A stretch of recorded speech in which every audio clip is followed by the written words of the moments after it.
Winter's coming. Yes! Ah! Savior of the universe!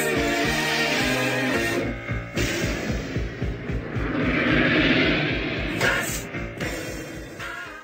Hey, welcome to Half the Battle. Winter is Coming continues, and it's with another vehicle driver.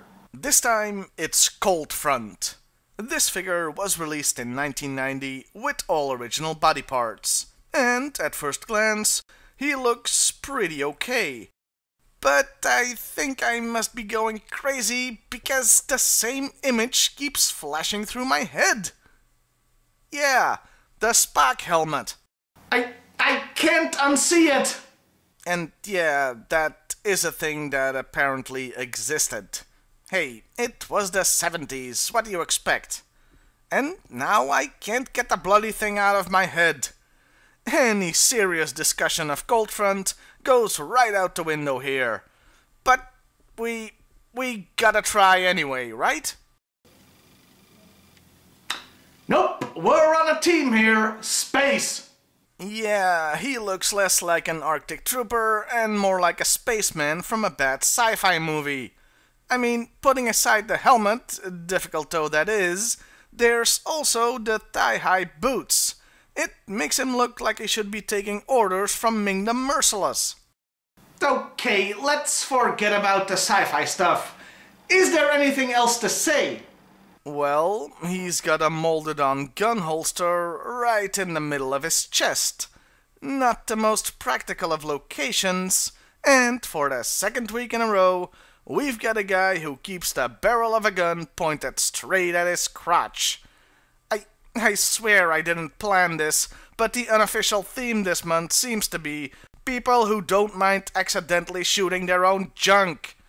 And yes, this guy is another vehicle driver too, so he could get a vasectomy the hard way if he drives through a pothole. Anyway, he came with a few accessories. First off, his visor is technically a separate piece, but I don't want to remove it just out of fear of breaking the damn thing. He also had a gun, a different color of the one that originally came with Scoop, 'cause Hasbro sure believes in recycling. There is one more accessory, one that we see far too much of in this toy line. A small microphone that attaches to the head. I freaking hate these things.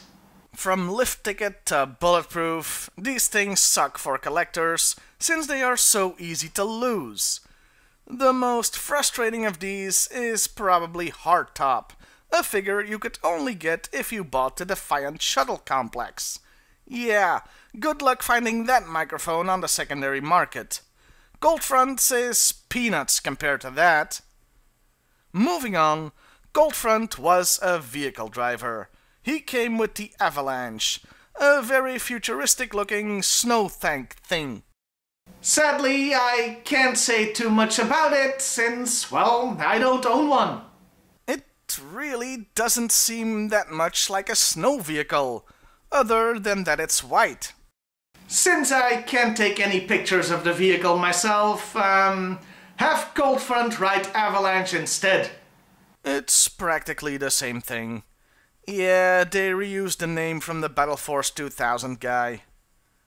In conclusion, the figure is pretty neat really, but I just can't shake that 70s B-movie sci-fi vibe I get from him.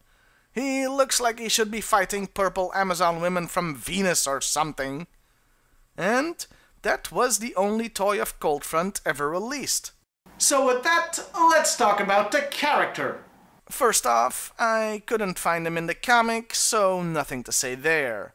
I also didn't spot him in the cartoon, though he might have had a cameo, I dunno. His vehicle, however, now that did show up, and frequently, and lots of them. And where does this snow tank show up? In the jungle, of course, being used to stop a rock slide. And also to play a frickin' football game. And neither of those places have snow. Okay, the thing does actually do some stuff in cold weather, but it's not remembered for that. That's Deke all over. At least in the Sunbow G.I. Joe cartoon, cold weather equipment only showed up where it was, cold. Well, that pretty much leaves us with just the file card. Cold Front grew up right next to Fort Knox. Maybe I should ask him if there's a secret tunnel there. And he became very interested in tanks. This led him to join the army, and becoming so good at driving tanks, he was selected for the Joe team. Yeah, if I'm being honest, this is just a boilerplate text that you give a character. There is another blurb on the card stating he can't drive ordinary vehicles, only tanks, since he wrecks normal cars. That's pretty much the same thing that was said about Rumbler. I guess you can only make file cards for so many Joes before you're forced to repeat yourself. Not feeling the love for this character here. And that was Cold Front. A pretty decent figure, though I can't quite get over the sci-fi campness of it all. And it is a bit of a boring character.